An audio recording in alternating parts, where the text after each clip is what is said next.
muggy day. Sky's gloomy, air's all wet. Oh, man. At least let me finish my sentence. Ugh. Ugh. Cold, cold, cold. Oh.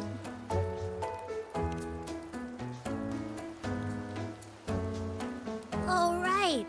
I'm famished. We barely had a bite sprinting all the way here from Raguna. Whoa! Pinch me! This is a feast and a half! Hey, Rover. So, we did bring enough money, right? I mean, we kind of rushed out without grabbing anything. Oh, that? Don't worry. Money's not an issue. Augusta made sure we're covered. All our food and lodging here in Septimont is billed straight to the F4's palace. But I think the owner might have overdone it a little.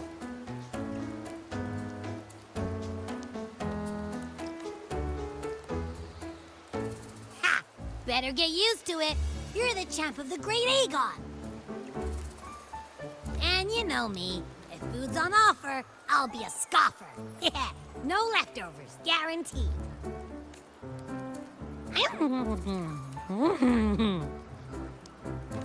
Free stay, free meal. This effer really knows how to treat guests. Maybe we should, hang around a bit longer.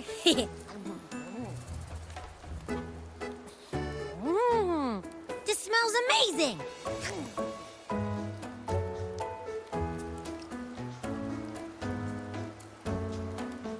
Abby, what do you think Imperator wants me to find? If Cardathia is right, the last clues should be somewhere on the Sanguis Plateaus. We're so close to the finish line, just one step away. But our pace is slowed.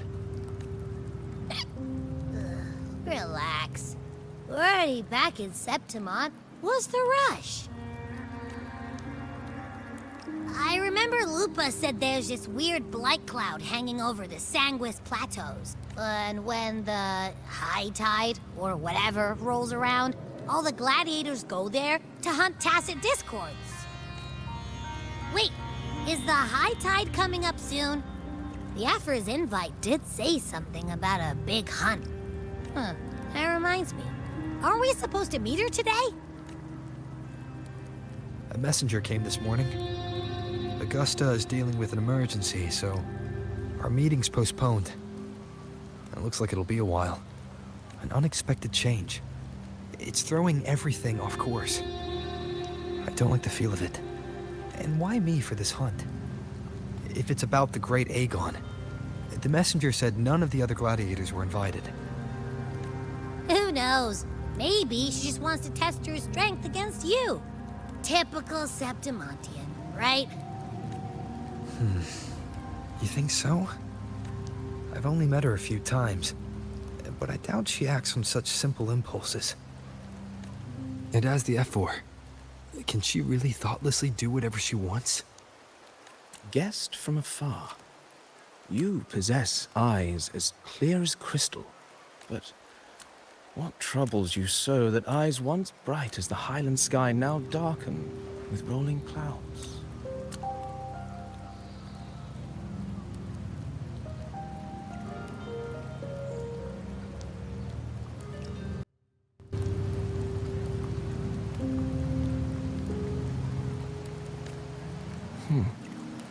A warrior who walks the blade's edge does not falter over trifles. The clouds, if I may guess, are cast from the throne. At the peak of Capitolini Hill, beneath the pale walls of the Ephes Palace, secrets lie buried. And the most intricate among them are those born from the pursuit of power.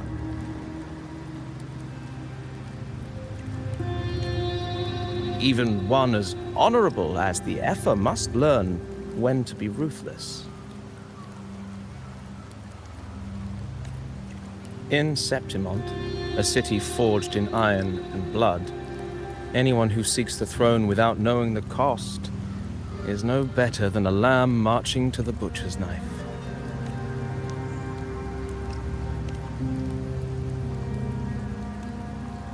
I am Nestor, a traveling poet. The rains in Septimont never seem eager to leave this season. So then,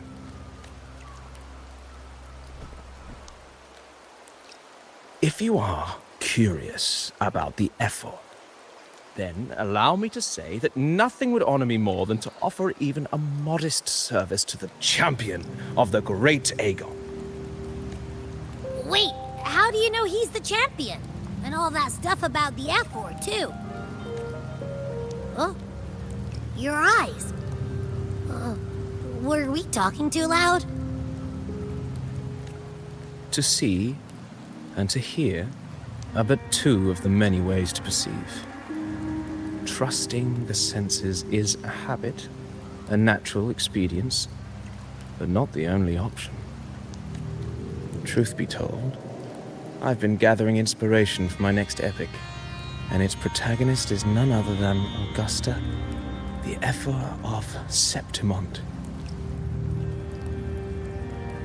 That's why I speak of her with some familiarity.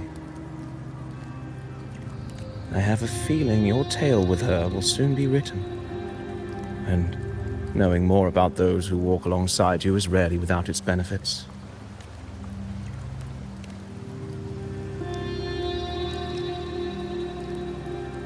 Augusta.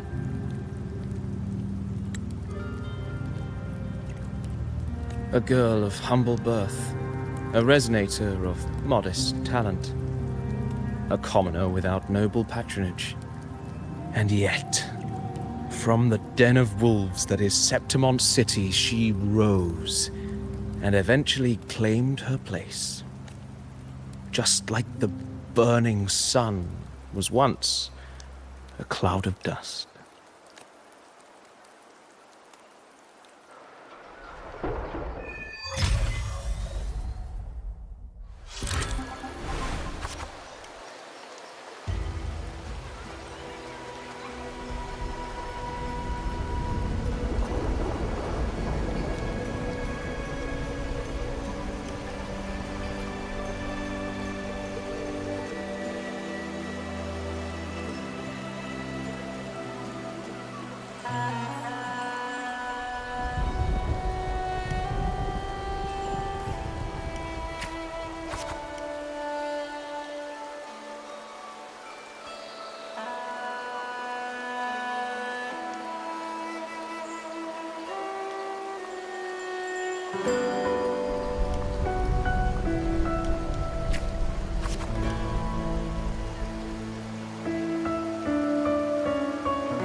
Fail enough times, and you might eventually succeed. Should we call it resilience? Or mere stubbornness? Or perhaps, for a girl who has lost everything, there was never a second option. She had no one to trust but herself, and naught but a blade to hold. And yet, as the first stanza of an epic, this is nothing extraordinary. Since the lament, across the scorched lands of Solaris, I've heard this story repeat itself, again and again. Greatness. Yes, our era has certainly seen it. But true greatness is never found on the first page of a story. Courage, glory, and honor. Such immortal virtues have been etched in tablet and stone. They are never forged overnight. Light as a thread, elusive as the wind, they weave themselves into every twist of fate, tangling with every insignificant choice we make. I don't know. It's just unbelievable. The Augusta he's talking about, and the F-word we saw in the arena. No way they're the same person. A girl far from home, arriving in the city upon Capitolini Hill in pursuit of strength. No title, no status, no wealth. I doubt anyone at the time could have imagined her rising to where she is now. Do you mean Cato? Do you believe Cato handed her that final victory on purpose, and that his scathing words were a test of her resolve?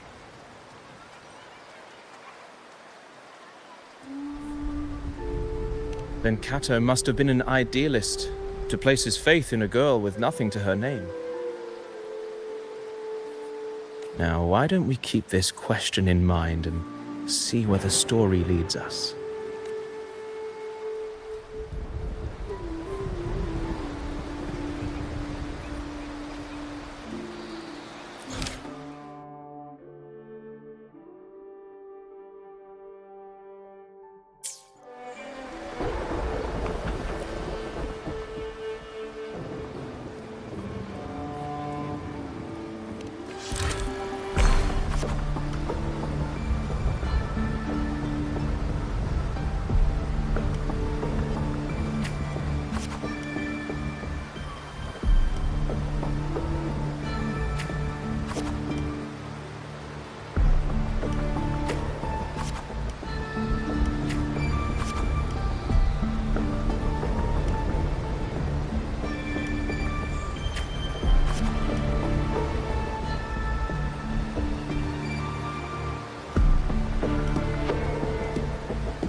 merely the rough shape of a short epic. This is all I can offer about the Ephor. Now, as a listener, what do you make of my narration?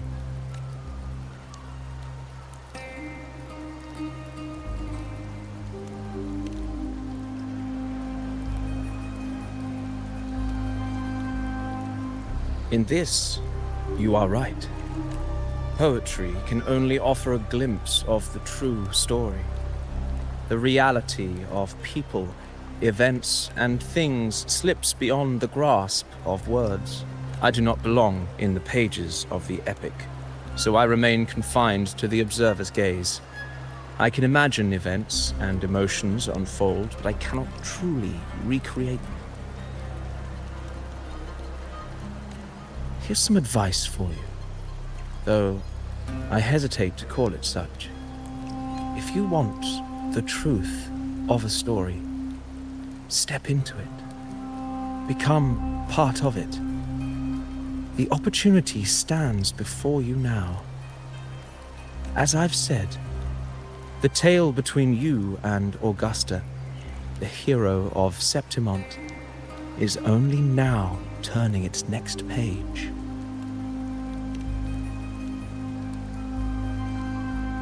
It's not difficult to see. Fate flows like the stars, tracing their course.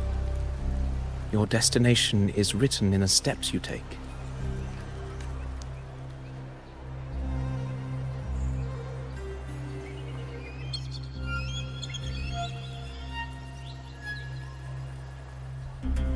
The rain is passing. I hear it ceasing its symphony upon the earth. It is time for farewells. Before I leave, may I ask you one last question? What is it that has lifted Augusta to the seat of power?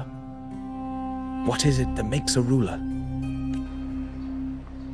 Well, I'd say strength. Let's be real. There's no way Augusta could have passed those trials without strength. Grover, what do you think?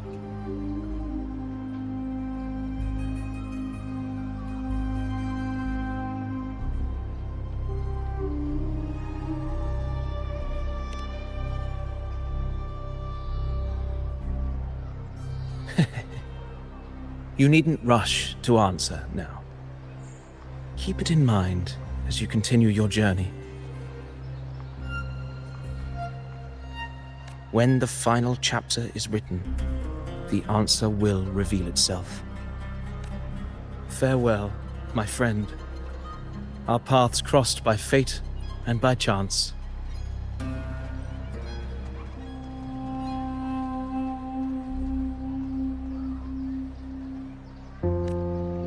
Soon, after this brief encounter, everything about me will be gone with the wind.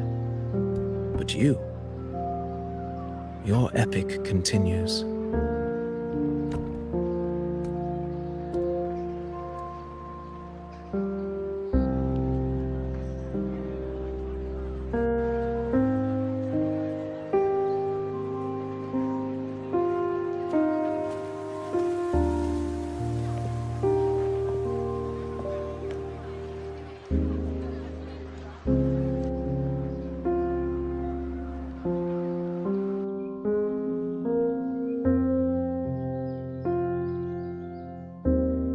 Your Excellency, you have indulged her too much. As the priestess, you know is far too unruly in both action and word. It's a disgrace to her title. Indeed. She entered the palace unannounced, uninvited, and with no decorum. A blatant affront to the authority of the palace. Same as always. Senators, all she crossed was a doorway. One too insignificant to carry the weight of our authority, or defend anyone's fragile pride.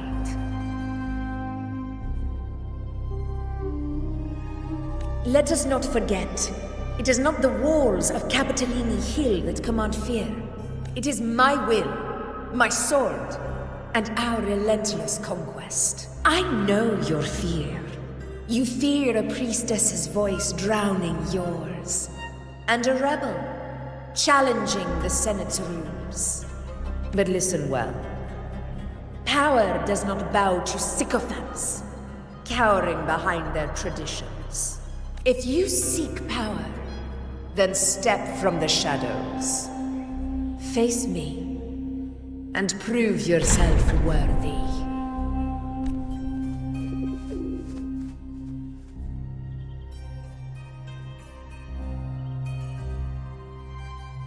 Took you long enough, Augusta. Handling the senators takes time. You know that. Well, to keep our esteemed priestess from waiting, maybe next time I'll just leave them to their own devices. I'll make sure they record every detail of your feat and relay it word for word to Grandmother Lilibet.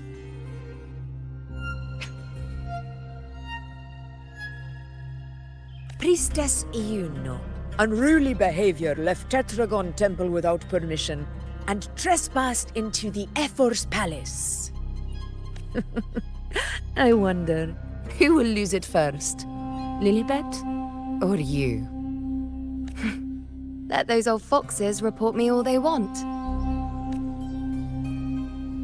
If they step into the tetragon left foot first, I'll shoot the left. Right foot first, I'll shoot the right. Hey, I'm with you on that one. The Senate should be reminded now and then that the Tetragon's kindness is not a reason to take Priestess Yuno lightly. Why didn't you wait there? I had everything handled. We depart for the hunting ground tonight. If anything changed, you could have reached me by my terminal. You didn't need to come all the way here. I want you free of duty until that day arrives. You're overthinking it, Augusta. I'm here to see that person. Grandmother Lilibet said his fate is one of unknowable void. Sounds intriguing enough to make time for. So that's it? Too bad. The ship from Laguna won't dock until tomorrow morning, and we'll be gone by then. Ugh, what a hassle. Patience, you know. The warrior has accepted the invitation. So, you'll have plenty of time to meet during the hunt.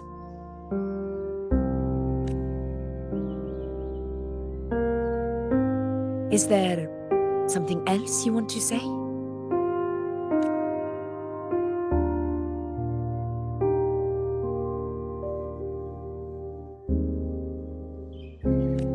I read Grandma Lilibet's book of prophecies. The hunt and our plan, neither end well.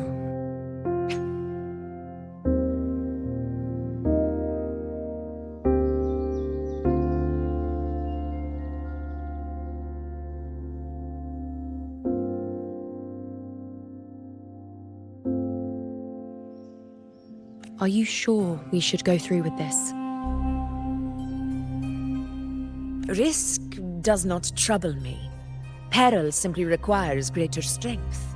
But really, when did you start caring about the temple's traditions?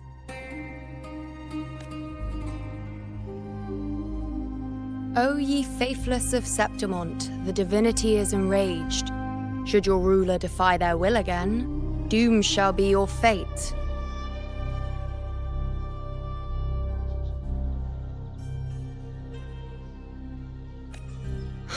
Lately, I've been hearing murmurs from the nobles again, about the ancient prophecy from Raguna. I will admit, those words once carried weight. But when our ancestors crossed the waters and climbed these hills, Raguna's divinity didn't get a seat on the ship. And the priestesses all said the prophecy was incomplete. Only the hero of heroes, wielding extraordinary power, risen from the dark tides, shall bring eternity to Septimont. Then shall the waters quiet, The tempest still and glory return with the blood of the old king.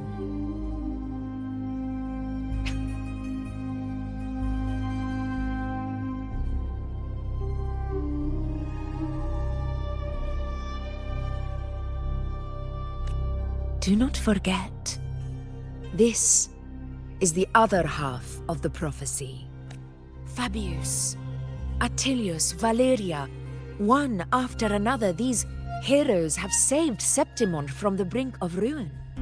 As long as a hero stands, no disaster can break this eternal city. What if this time is different? What if ruin is our fate? Then I will sever that fate with my blade.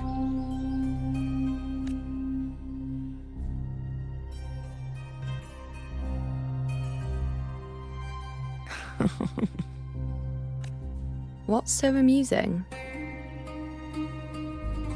So, the fearless priestess Iuno can be frightened after all. But it's fine. If you're afraid, don't push yourself. I can handle this alone.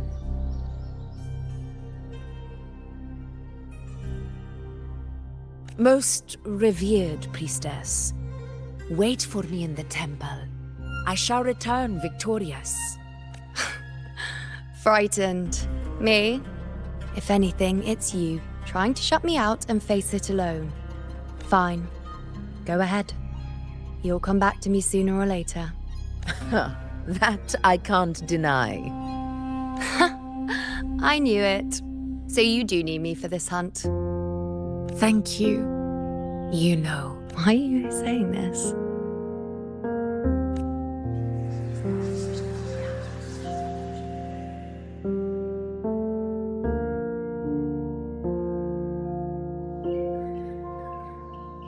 The storm is coming.